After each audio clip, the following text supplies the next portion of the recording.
আজ দুদিন ধরে মেয়ের আবদার উপরের ঘরে ঘুমাবো। মেয়ের আবদার মেটাতে একদিন তো উপরের ঘরে মেঝেতেই বিছানা করে শুয়েছিলাম, কিন্তু পরের দিন আবারও মেয়ের সেই একই আবদার। আসলে উপরের ঘরে জানালা দরজাগুলো কোনো কিছুই লাগানো হয়নি, সেই জন্য রাত্রে কিন্তু খুব ভালো হাওয়া দেয় আর বেশ ঠান্ডা লাগে। আমার মেয়ে আবার গরম একদম পছন্দ করে না, তাই মেয়ের কথা রোজ আমরা এখন থেকে এখানেই ঘুমাবো। এদিকে আমার আবার একটা সমস্যা আছে, ঘুমের জায়গা চেঞ্জ হলে চট করে ঘুম আসতে চায় না, তাই রাত্রে সেভাবে ভালো ঘুম হয়নি। তার মধ্যে আবার সেই সকাল 5:15 থেকে শুরু হবে অ্যালার্ম বাজা, তারপর মেয়েকে তেল দিয়ে ওঠানো আর একটা ডিউটি। তো সকালবেলায় ঘুম থেকে উঠে মেয়েকে উঠিয়ে রেডি করিয়ে স্কুল পাঠিয়ে দিই, আর তারপর চলে আসি উপরে। মেঝেতে শোয়ার এই একটা বড় ঝামেলা, বিছানা পাতো আবার সকালবেলায় উঠে বিছানা গোটাও। সকালবেলার এই সময়টা আমার বেশ ভালো লাগে।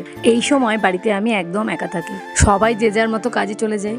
সকালের দিকটায় আমি অনেক তাড়াহুড়োর মধ্যে থাকি ঠিকই, তবুও আমার একা একা নিজের সাথে টাইম কাটাতে বেশ ভালো লাগে। নিজের কাজ নিজের মতো করে করতে পারি, কারোর ইচ্ছে মতো টাইম মেনটেন করতে হয় না যে এই কাজটা আগে করতে হবে ওই কাজটা পরে করতে হবে। আমার যেটা ভালো লাগে যখন ভালো লাগে আমি তখন করি।